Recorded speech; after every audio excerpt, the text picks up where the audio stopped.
Oh, good morning. This is Kristy Gouldsmith from Sapphire Consulting Group. Welcome to our webinar on demystifying consent under the GDPR. Who do we have with us today? If you have any questions, you can click on the question comment on feedback. Sorry, question from the audience button. I'll be dealing with questions at the end rather than interrupting the flow of the presentation. So if you can note any questions down in the question section, then I can deal with those at the end. All right, if we're ready to go, I'll introduce myself. I'm Kristy Gouldsmith. I'm the Managing Director and Senior Data Protection Consultant of Sapphire Consulting Group. I have an LLB, an LLM, my PGCE, which is my teaching qualification, and I'm also a Certified Information Privacy Professional for Europe. So if everyone's ready, we shall go. I'm going to talk about consent today and demystifying consent. I'm sure you will have seen lots of emails coming into your inbox recently about organizations and businesses that are trying to get consent from you before the 25th of May when the GDPR goes live. Now, there are loads of these going around, so this webinar will explain why they're sending them, and as a business, as an organization, what other choices you have rather than trying to reconsent your entire database. It's also going to explain consent in relation to special categories of data as well. So consent. Under the GDPR, consent is one of the 5 legal bases that we have, all right? It's not the only one. It's not necessarily the best one, but it is a viable choice. But you must be aware that you do have other choices out there. So the 5 legal bases that we have, there's consent, contract, legal obligation, vital interest, public interest, and legitimate interest. Now, under the GDPR, you must have at least one legal basis so that in order to lawfully process any of personal data. Okay? You can have 2. I wouldn't go more than 2. Okay? And if you're going to have 2 legal bases, then the ones that you have must be compatible, such as contract and legal obligation. You couldn't have consent and legal obligation as 2 of the legal bases together, because if it's a legal obligation, then the person really has no choice, and consent is not a valid legal basis. So I'm going to explain the legal basis, leaving consent till last, so that you understand the choices that you have, that you can make when you are dealing with your data subjects. All right, for a contract, this is where the legal basis is a contract. Now, in this case, the processing is necessary for the performance of a contract to which the data subject is a party. Right? So we have a contract with our data subject, or for taking steps at the request of the data subject with a view to entering into a contract. Now, you actually have to have a contract in this case, or you're going to enter into one. So it would have to be the start of what would eventually wind up to be a contract. So an example of processing under a contract is where you would order something from off of online, and in order to receive the item, you would then give the vendor your money, and then you would get the goods back. But in order for the seller to give you the goods, they actually have to have your name and your address. So they're going to be processing that information under a contract. Now, they're not processing it with your consent, because if they were processing it with your consent and you didn't tick the I consent box, then they wouldn't be able to process the information and send you your item, which would then be a breach of contract on their part, because you would have got the item. Sorry, they would have got the money, and you wouldn't have got the item. Now, the other one where contract is valid is for taking steps to enter into a contract. So this could be at the beginning where the data subject gets a quotation, or they start some kind of negotiations to enter into a contract. Now, the next one we have is legal obligation. This is where the processing is necessary to comply with a legal obligation to which the data controller, that's the organization, is subject, other than a contractual obligation. So what this means is that the controller, the organization, must process information because they have been, because of a legal obligation. So, for example, your staff, you are going to be processing their national insurance number to send off to HMRC, right? That is a legal obligation. For anyone out there who does anti-money laundering, the processing of identification under anti-money laundering regulations is a legal obligation. Checking right to work of your staff is also a legal obligation, right? So none of that processing is done by consent, right? We don't ask people if we can process their right to work documents, because in order for them to be employed by us, we must process their right to work documents. And what we have to tell people is if they don't give us the right to work documents, they don't work here. And the same as the anti-money laundering. If your client cannot comply with the anti-money laundering regulations and supply the identification, then they don't get that specific service.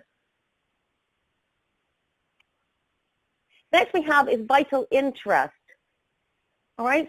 Vital interest is where the processing is necessary in order to protect the vital interest of the data subject or another person. This is where it's necessary to protect an interest which is essential for the life of the data subject. Now, I've seen a lot of things in fair processing notices where people are putting down that getting next of kin information is a vital interest, all right? Being able to phone someone's spouse to tell them that they've gone to the hospital is not an interest which is necessary for the life of that person. It's nice, but it is not a vital interest, all right? Calling the emergency services is a vital interest. So for those of you who are out there who are doing your fair processing notices, privacy notices for the next of kin, the legal basis for that is legitimate interest, not vital interest. The organization has a legitimate interest in holding next of kin details.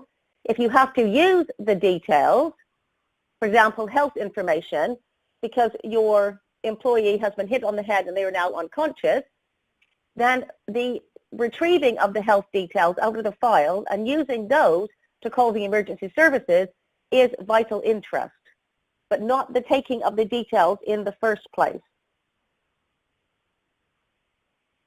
So your next legal basis is public interest.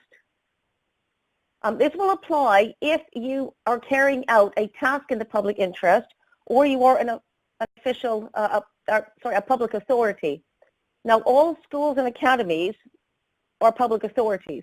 Free schools and independent schools are not public authorities. So the processing has to be necessary for a task carried out in the public interest. So this would be for schools,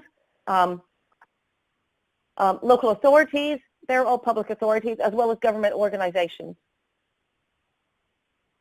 And then legitimate interest. Now, legitimate interest is the other way that you can actually market to your current group of customers or clients, and those people who have requested things like quotations. So legitimate interest is where the processing is necessary for the purposes of the legitimate interest pursued by the controller or a third party, except where such interests are overridden by the interests or fundamental rights and freedoms of the data subject. Legitimate interest is where we look at, these are the interests of the organization, these are the rights of the data subject, and in this case, the interests of the organization outweigh the rights of the data subject. Now, a good example of legitimate interest is the suppression list that you create when someone decides they're going to opt out. So you have your marketing list, okay, and it's by consent. So your data subject has originally consented to receive the marketing, but now they've changed their mind and they've clicked the unsubscribe button, okay? When they hit the unsubscribe button, you don't actually delete their name and their email address. What you do is you put it in a suppression list, and the reason that you're doing that is so that you don't go and remarket to that person again when they have unsubscribed.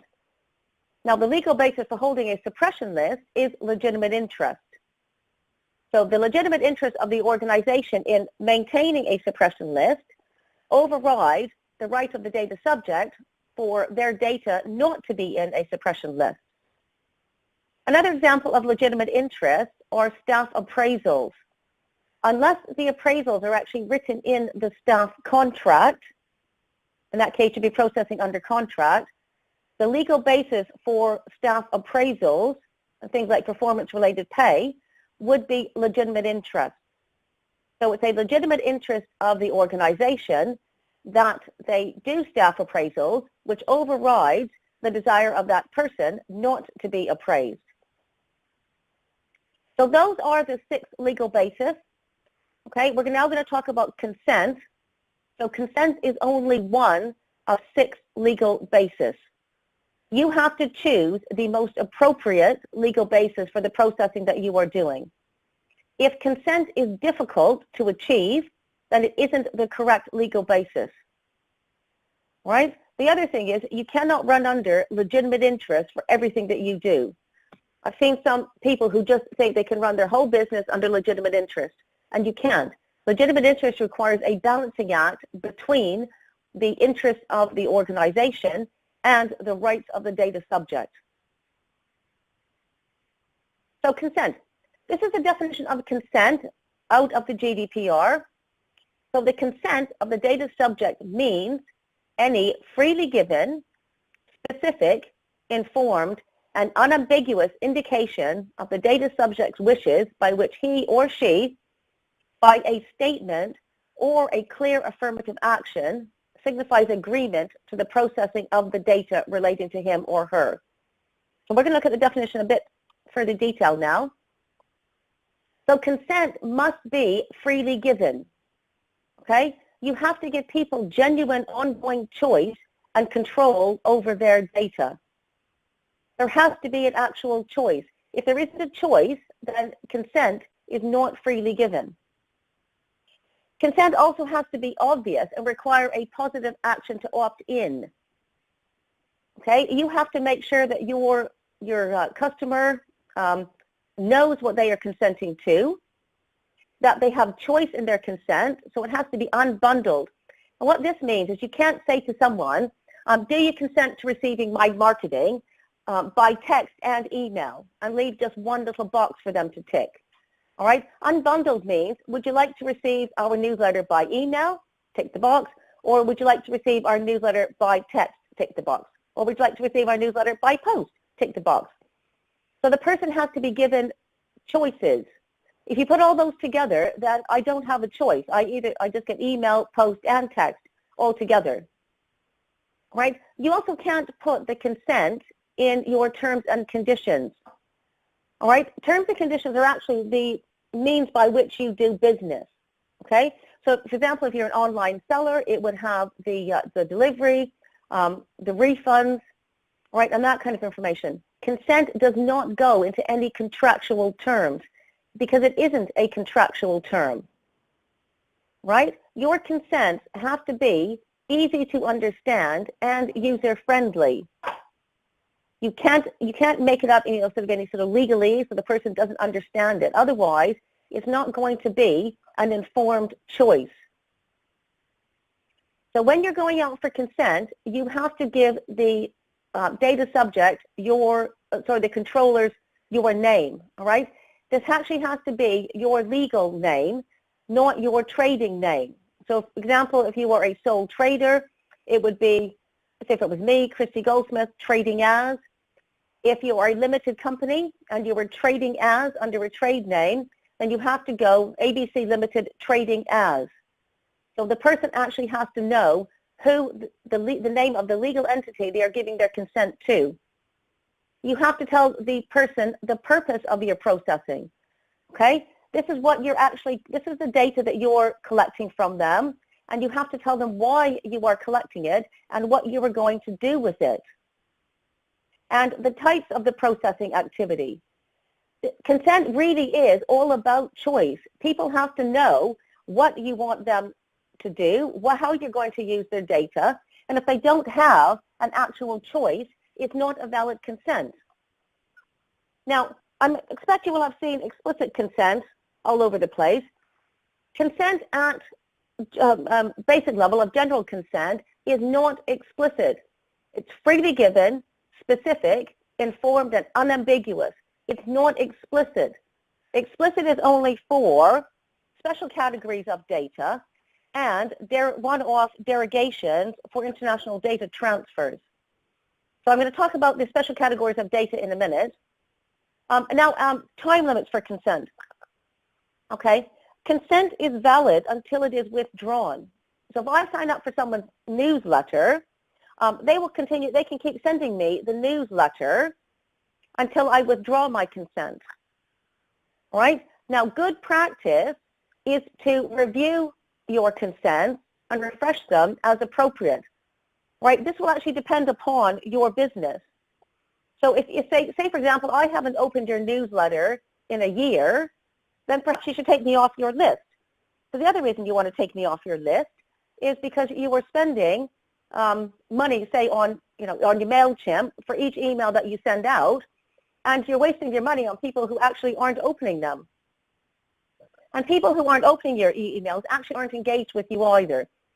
So how long it's going to last, that is until it's withdrawn. How long you should actually keep it will be a business decision depending upon whether they're opening the emails or whether they've actually engaged with you at all. The controller, which is the organization, has to be able to demonstrate that the data subject consented. So you will have to keep records of consent. So if someone says they didn't consent, you will have to be able to prove that they did. Otherwise, you will have breached one of the rights of the data subject under the GDPR.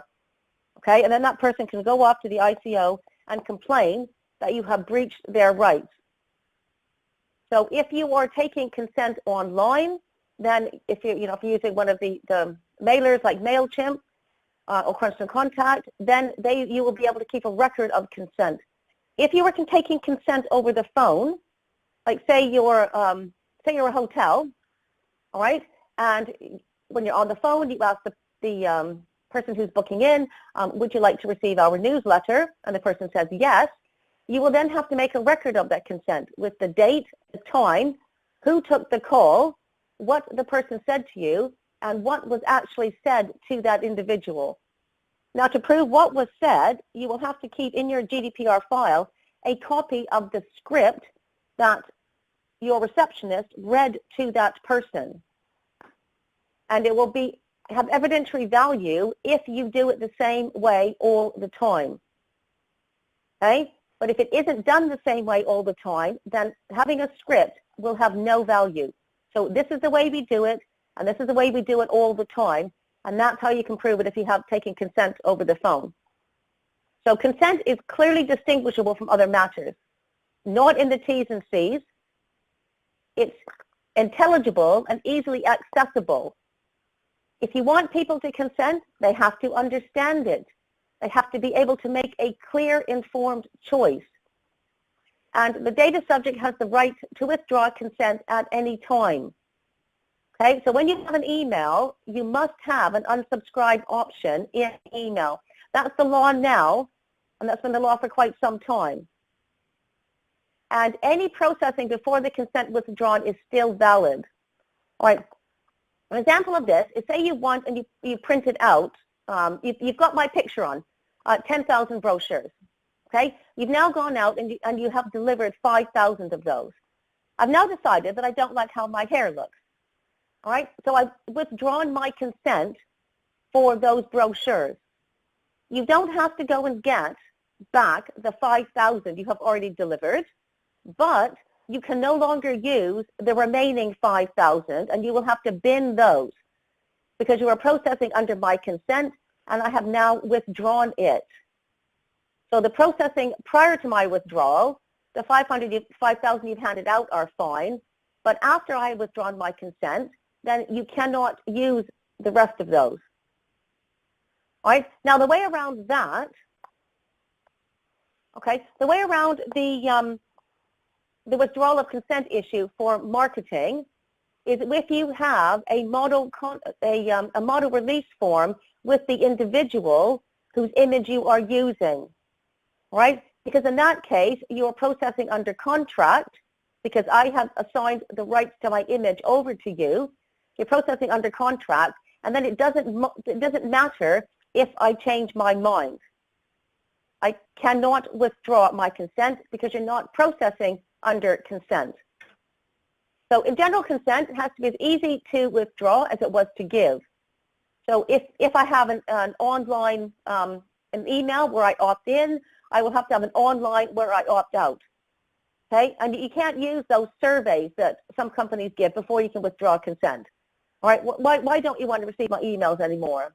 Is it, A, you don't want them, B, you didn't ask for them?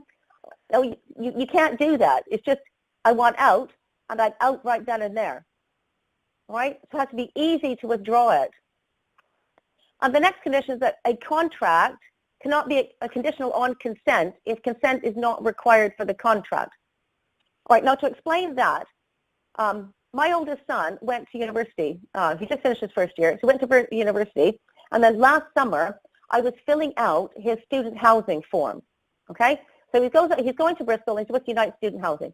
So I finished all the housing form, and I got to the end. All right, and I ticked the terms and conditions. Yes, that was fine. And then they had a pre-ticked box where I was going to agree to receive marketing from United Student Housing. All right, so pre-ticked box, that was valid under the current Data Protection Act, not valid under the GDPR. Anyway, so I don't want the marketing, so I unticked the box. All right, I went down to the bottom of the page to press the large red accept the housing button, and it wouldn't work.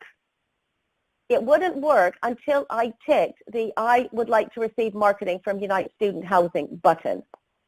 See, so that was not a freely given consent because I had absolutely no choice to accept their marketing or my son does not get the student housing. And that consent, they were making the contract conditional on me agreeing, consenting to their marketing. Right? That is not lawful under the GDPR.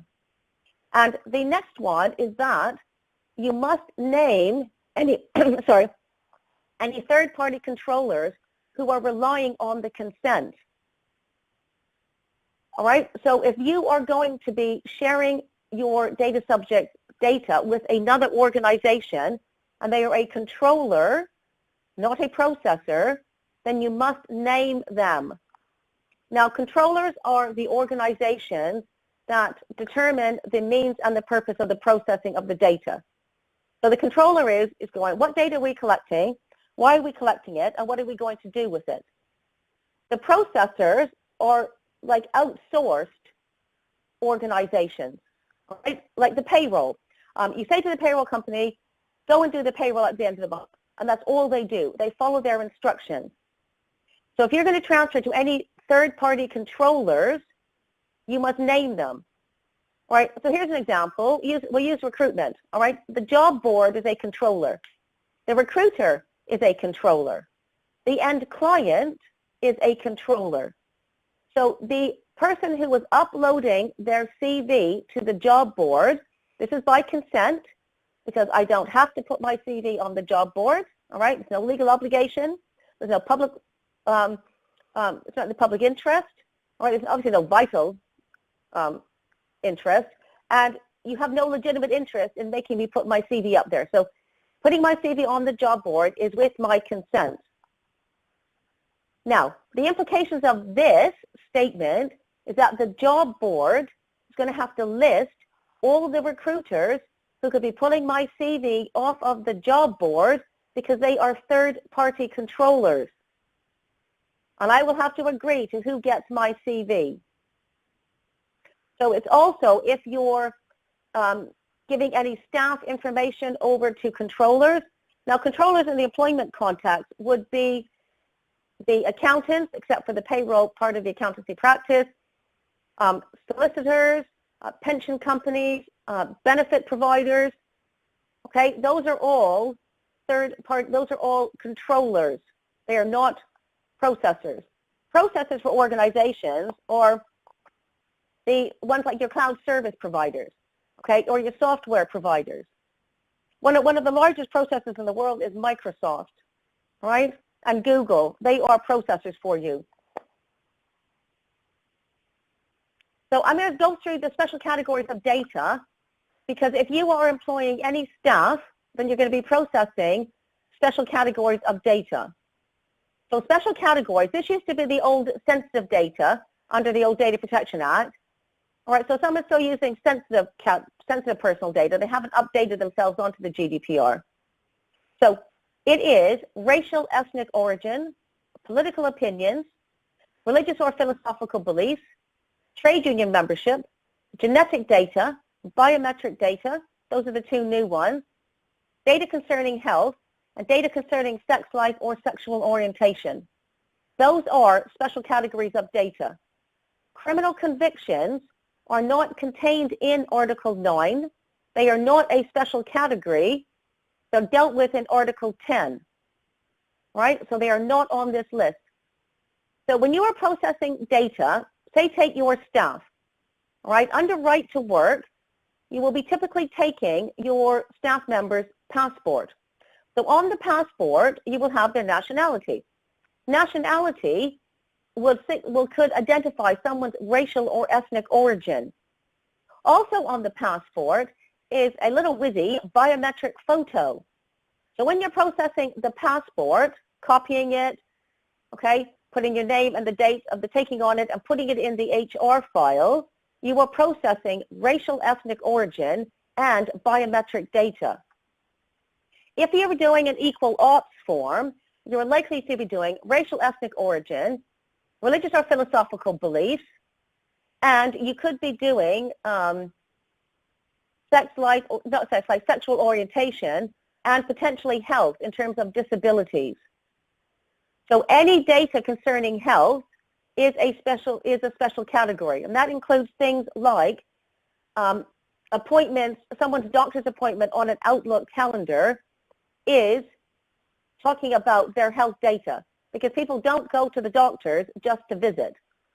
So if you are processing any of these, and for the staff you will have health, you will have general sickness, okay, you will have maternity, which is the health of the woman. So for all of these categories, along with the legal basis that I talked about earlier, you must have an exemption under Article 9. Okay, these are the exemptions under Article 9. The first one, which is why it's in my presentation, is with the explicit consent of the data subject, right? But that is not the only exemption, okay? So we have explicit consent. You would use explicit consent for your equal ops forms. When you're asking people about their religion, when you're asking people about any sort of disabilities they might have, or their ethnic origins. And on those equal ops forms, to make sure the consent is explicit, you put the information at the top that the person does not have to fill out this form, that it is completely optional. And then for any of the categories, like you could have different races or for religions in there, a variety of different religions, and then you have to have an other box and a prefer not to say box. When all on the equal ops forms, you must have an other and a prefer not to say. Male, female, other, prefer not to say. Okay? Because then you have the ability of the person not to answer your questions. Okay? So that is explicit consent. You wouldn't use that for the things like maternity or dealing with health in terms of an employment context. For those ones, you're going to use the processing is necessary for the purposes of employment law. Leave out the Social Security and Social Protection law. So the first one, the explicit consent, is Article 9 sub 2 sub A, and the employment law is 9 sub 2 sub B. So when you're processing health of the staff, you're going to use it under legal obligation. The same for maternity. Legal obligation is your legal basis, and your special category exemption under Article 9 is employment law, 9 sub 2 sub B is it. When you're processing the passport under right to work, That is also the legal basis of legal obligation. And you also have the exemption of 9 sub 2 sub B. The processing is necessary for the purposes of Social Security and social protection law. All right? So the other ways that you can process special categories is if, on the third example there, a foundation, association, or other not-for-profit body, related political, philosophical, religious, or trade union aim. So that's obviously the trade unions can process the fact that you belong to the trade union without your consent, and the churches can process the fact that you have a religion without your consent. The next one for special categories, if it is made public by the data subject, right? So someone goes and pops an election sign on their front lawn. You're not breaching the GDPR because you walk by and you read it. The next one is for legal claims, which is good for the solicitors and barristers. Next one we have is in the public interest. That's for your government. And the next one is helpful for employers as well, where processing is necessary for the purposes of preventative or occupational medicine and for assessing the working capacity of the employee. The next bit, the medical diagnosis, health or social care or treatment, is the social care system and for the NHS. But what this one means is that for an employer, you can assess the working capacity of the employee without their consent.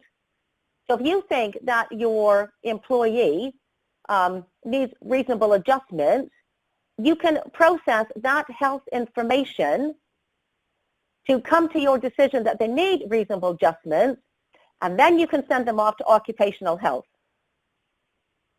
right? The next one is processing necessary for public health. This is if there's a big Ebola outbreak and the government will process your health data whether you like it or not. And the last one is archiving in the public interest, scientific, historical research, or statistical purposes. So just to nip back a minute, so your choices for processing special categories of data are with explicit consent for employment, social security, social protection law, if you are a not-for-profit with a particular aim, if the data was made public by the data subject, if it's for legal claims, in the public interest, preventative occupational medicine and assessing the working capacity of the employee, medical diagnosis, etc., public health, and the archiving scientific historical exceptions.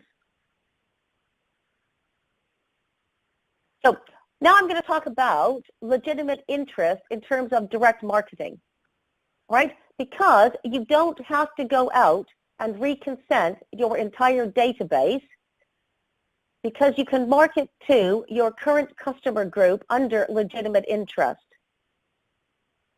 All right, now legitimate interest is permitted marketing, direct marketing under legitimate interest is specifically permitted in the GDPR in one of the recitals. So and they say that direct marketing is a legitimate interest of an organization.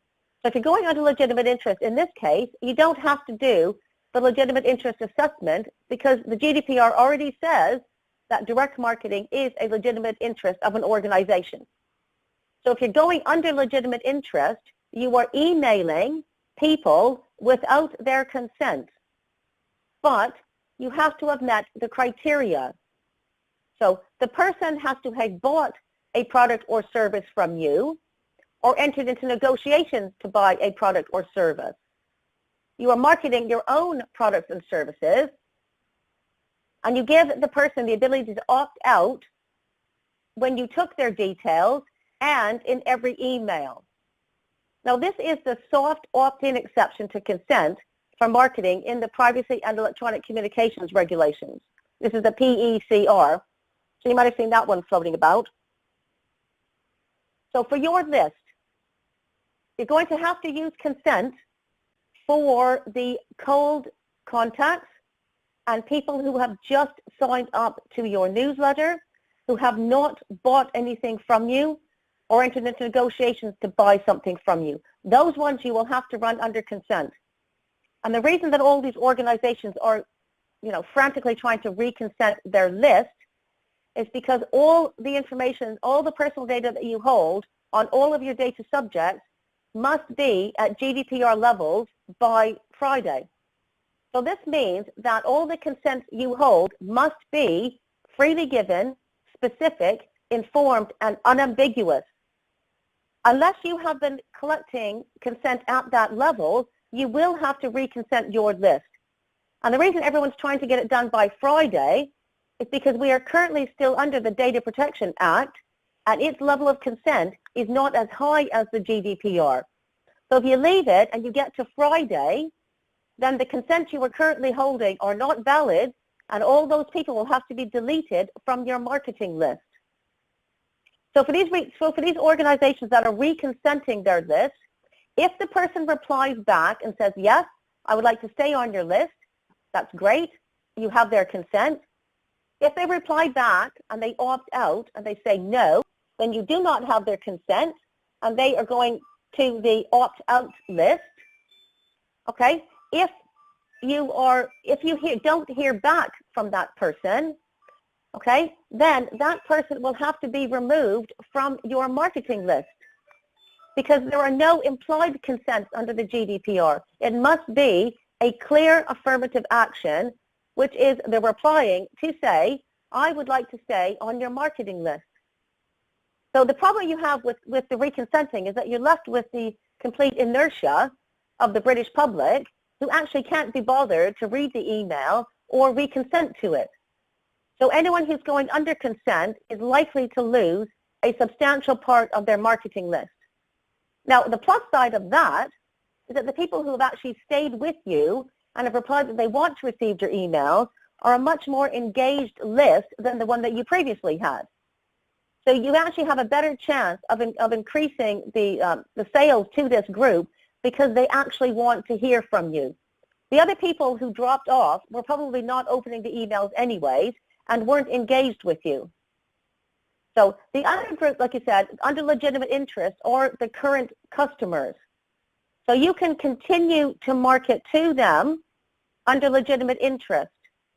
If you have sent out one of these, please stay with me, we love you, please reconsent type emails, and the person does not reply, or they say no, you then cannot go and market to them under legitimate interest, because legitimate interest is not the second go when they've said no. All right?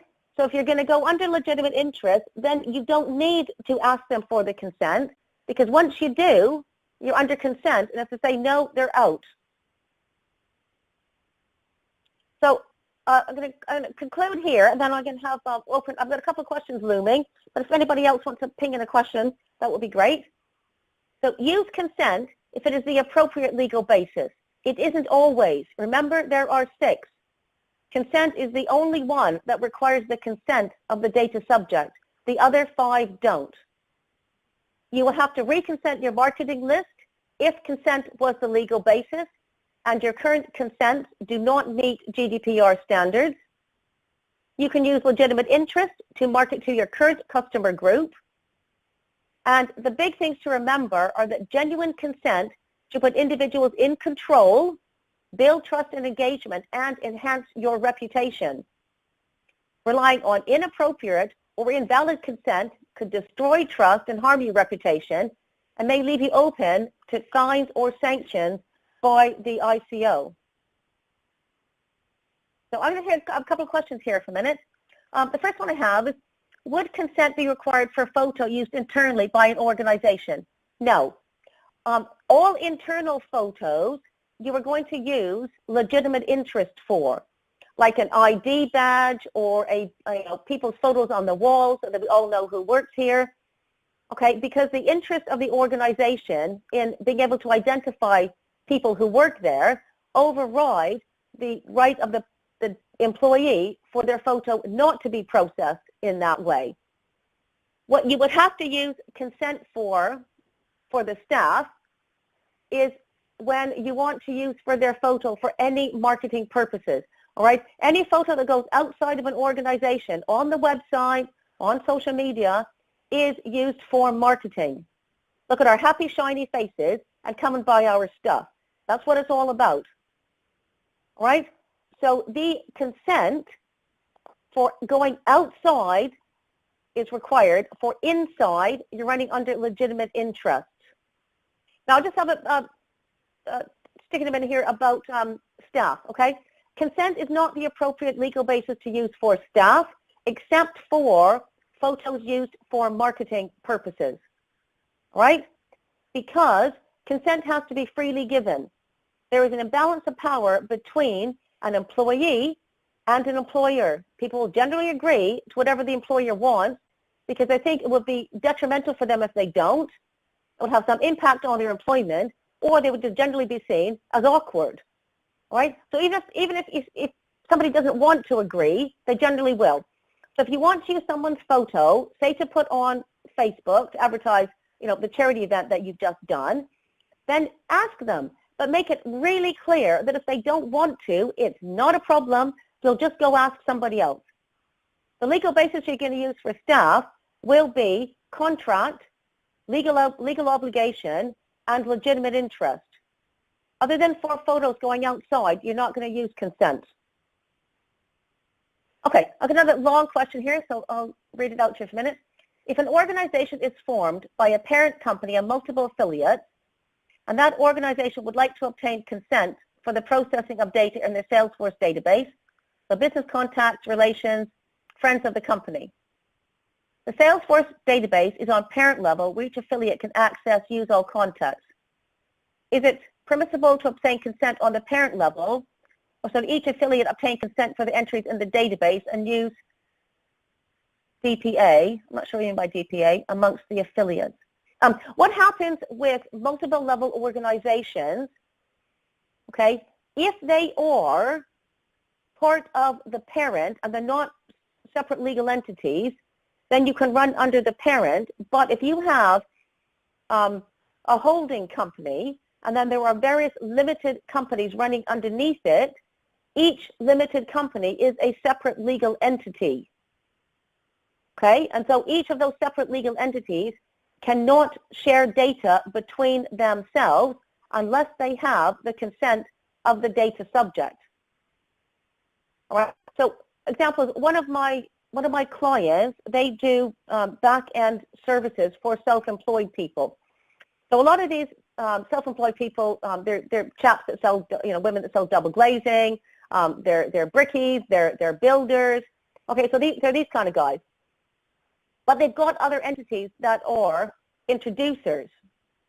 So the introducer gets the consent of the brickie to share their data with my client.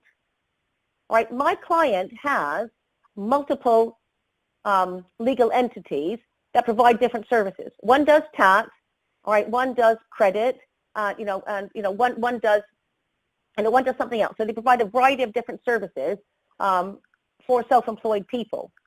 Now, if someone comes on to get a tax service, the tax service cannot give their details over to the credit service without the consent of that individual. They can't just shift their data from one legal entity to another because they run under the same holding company, right? It doesn't work that way. You can only use legitimate interest to move data within an organization for administrative purposes only. And shifting data between tax to credit for marketing purposes is not an administrative purpose, it's marketing. All right, and then I think that's it for the questions. Can you please send us your slides? I don't know. I'll have to ask BrightTALK if that's what they normally do. Does anybody else have any other questions? I've got about 15 minutes left. I don't have any more questions pending. Anyways, those are my contact details. So as I said, I'm a senior data protection consultant and the MD of Sapphire Consulting Group. We work all across the UK. Oh, here's one that just popped up. All right, does GDPR apply already for email marketing in the UK for B2B, as the new updated e-privacy is not yet finalized? Yes, it does. We have the Privacy and Electronic Communications Regulation. All right, that's the PECR. The PECR will be replaced by the new e-privacy regulation probably in about 2019.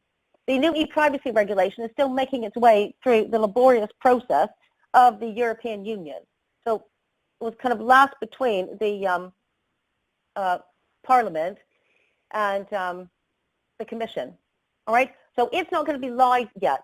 So yes, we have B2B. Now, this is how it works for B2B. All right, B2B, a company, a PLC, or an LLP, which is a limited liability partnership, or legal people. Okay, you can market to them as much as you like. You are marketing to their infos at or their sales at type addresses. Okay, what you can't do is market to the first name at abc.company addresses, because the personal corporates, like the Kristy's at, like my address, we see we have an info at, that's Sapphire's address. The Kristy at address is my email address, and you will have to treat that as personal data.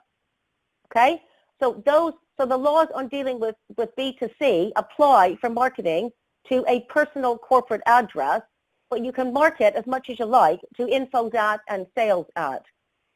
So all the information on the PEC, you can find out a lot on the ICO's website, all right, in terms of email marketing. You can look at direct marketing and marketing under the Privacy Electronic Communications Regulations. And if you don't feel like wading all through that stuff, then give us a ring. All right, I'll get another one here. My organization is based in the EU, but has moved many services to non-EU geolocated servers, mainly on third companies. Some of these third parties have questions, they must mean are questionable. All right, what happens here, okay, it's not consent related, but I'm happy to answer it anyways. When you have a server that is not EU or EEA or on the approved list of countries by the European Commission, which is Andorra, Argentina, Canada, Switzerland, Jersey, Guernsey, Isle of Man, New Zealand, and Uruguay, all right? Anyone outside of that, any other countries, is a non-adequate third country. You will either have to do have a European model contract in place with that non-EU entity, or if it's the United States, you'd have to look and see if they're on Privacy Shield.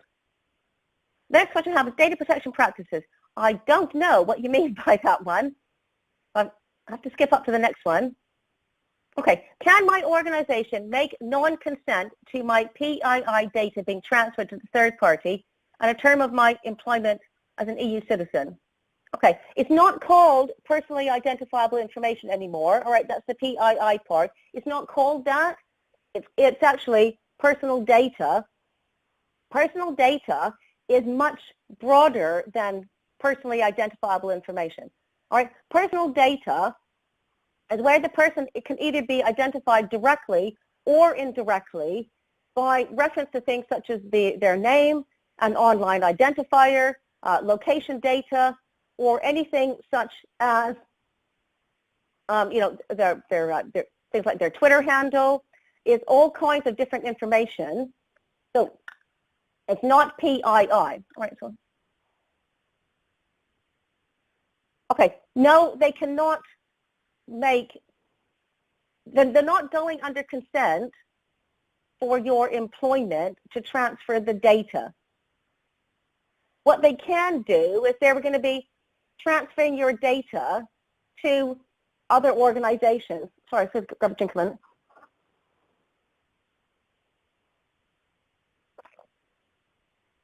Okay, they're going to be transferring your data to other organizations, not under consent, but under contract.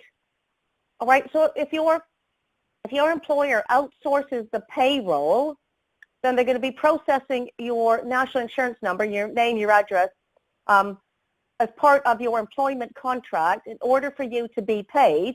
And in order for you to be paid, a processing company, the payroll company, will be processing your data, otherwise you don't get paid. Now, if they're going to be transferring your information to a pension provider under auto-enrollment in the UK, that will be a legal obligation. So they're going to be transferring that under a legal obligation to the pension provider or to HMRC. Okay? So they cannot make any kind of consent a term of your employment contract. Because see, what happens then is you'd have two legal bases. You'd have consent, which is I have a choice, and contract, which is I don't have a choice. So consent is invalid. You cannot use consent and contract as two legal bases. You can use contract and legal obligation because there's no choice in either one of those, but you can't give someone, yes, you can have a choice, and then, no, you don't have a choice. Anybody have any other questions? I've got about 10 minutes left. All right, okay, so if there are no other questions, thank you very much for your time. My contact details are here. We are our Sapphire Consulting Group, so it's www.sapphireconsulting.co.uk, and we also have an info at and London numbers, Cornwall numbers. We work all over the UK, so if you do need any assistance, let us know, and thank you very much.